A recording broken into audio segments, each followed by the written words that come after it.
कूजन्तं राम रामेति मधुरं मधुराक्षरम् आरुह्य कविताशाखां वन्दे वाल्मीकि कोकिलम्। रामाय रामभद्राय रामचन्द्राय वेधसे रघुनाथाय नाथाय सीताया पतये नमः।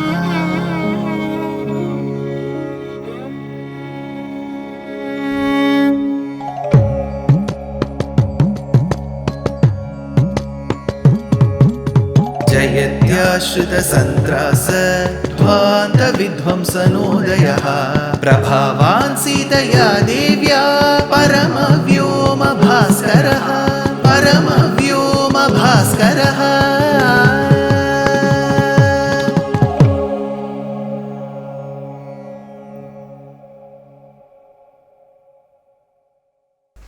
श्रीमते निगमान्त महादेशिकाय नमः।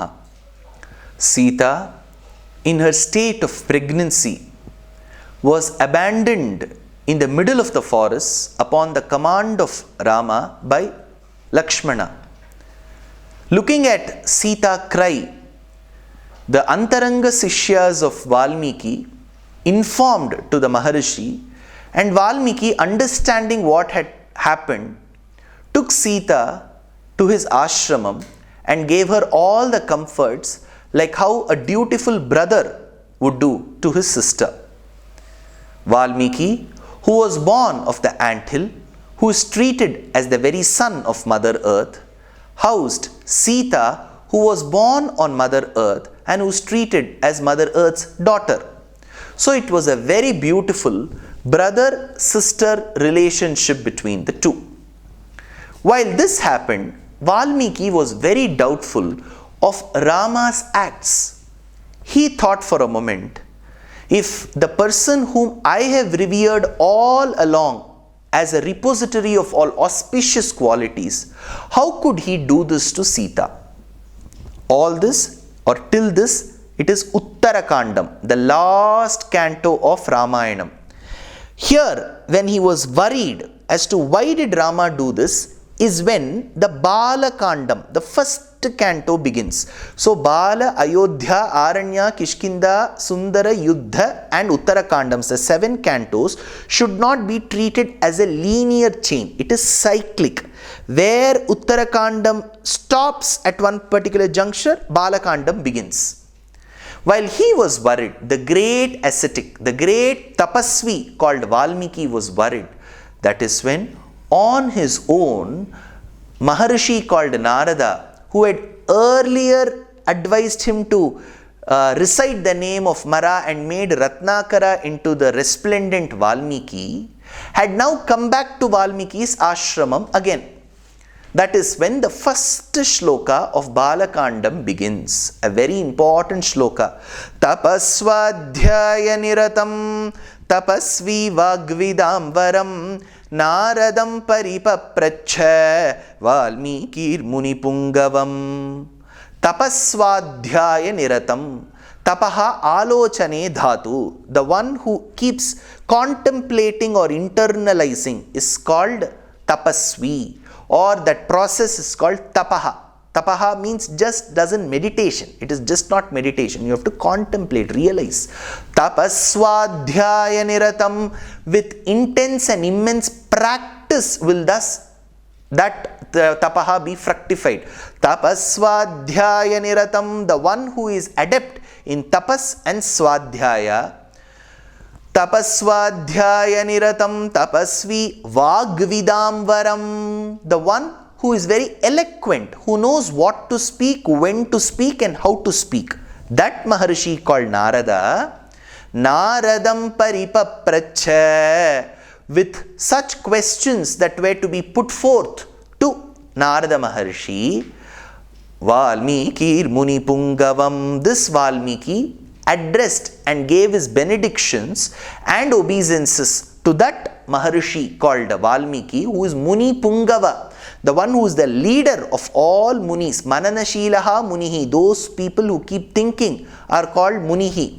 So, to that one who is an eloquent speaker, to that one who is adept in tapas and swadhyaya, the one who is the leader of munis, to that particular Narada Maharshi, the great ascetic or tapasvi called as Valmiki Maharshi welcomed and put forth his questions in a very respectful manner. Lord Krishna tells Arjuna in Srimad Bhagavad Gita, Pariprashnena sevaya upadekshanti te jnanam jnaninaha tattvadarshinaha tadvidhiv pranipatena pariprashnena. Hey Arjuna, there is nothing wrong in asking questions, but serve that Guru, Acharya first. Because out of your service, through your service, the Acharya will be so happy that he himself will bless you what you want.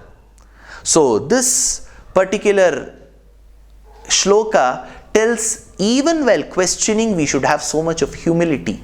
You should not ask questions to the other person to put that person in a catch-22 situation, to pull down that person. Ask questions in a very respectful manner, because this Vedic civilization, this Sanatana Dharma is one dharma that insists that you listen and put forth questions. It encourages questioning. It does not say that if you ask questions, I will kill you, I will behead you. Nothing of that sort. You can ask questions, but do that in a very respectful manner, says Sanatana Dharma.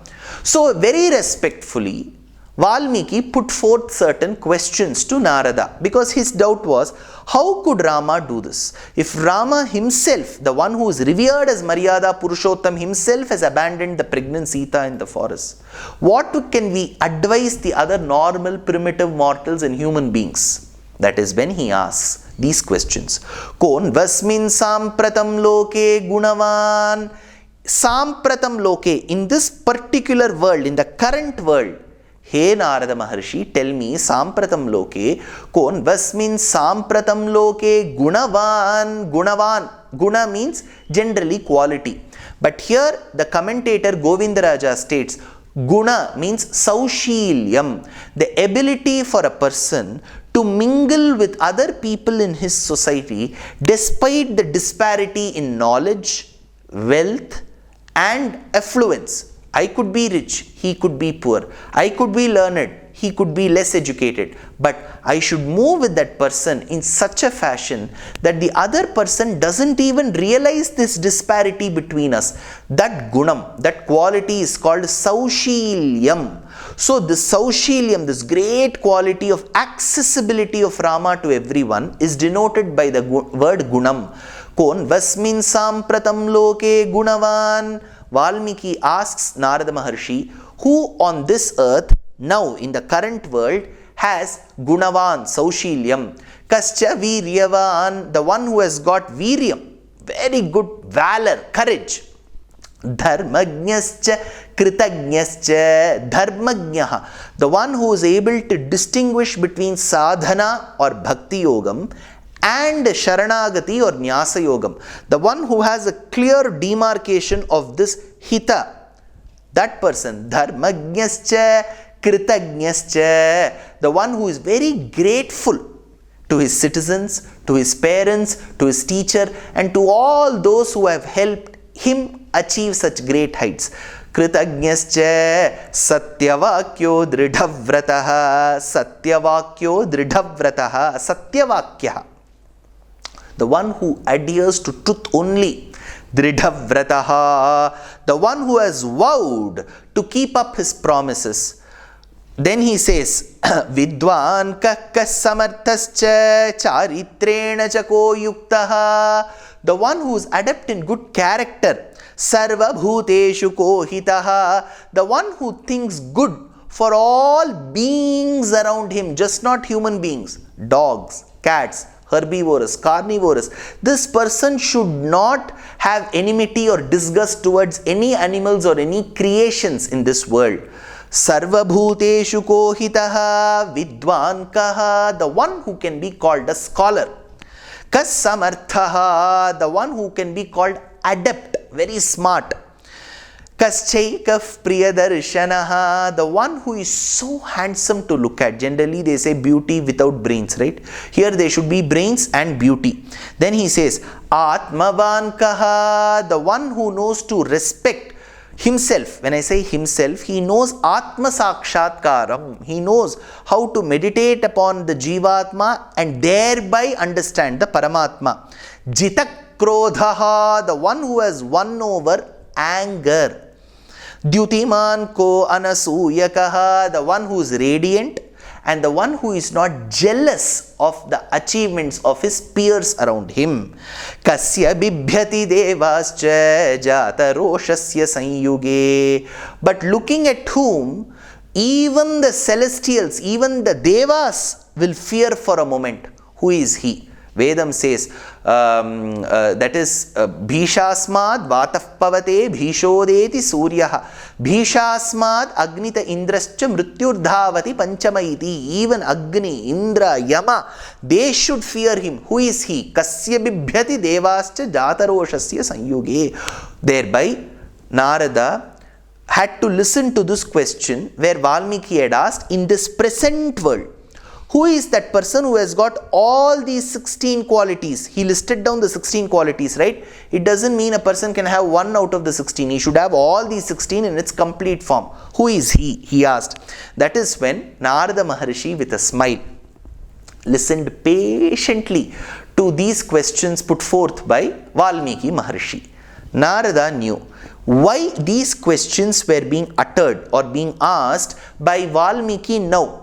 Because Valmiki had in his mind that Rama, whom I have revered, has abandoned his pregnant wife in the forest. When a person is not able to respect his own wife, on what basis can he be called Maryada Purushottam? So these were the questions that were there inside the mind or the brain of Valmiki Maharshi. Narada knew that.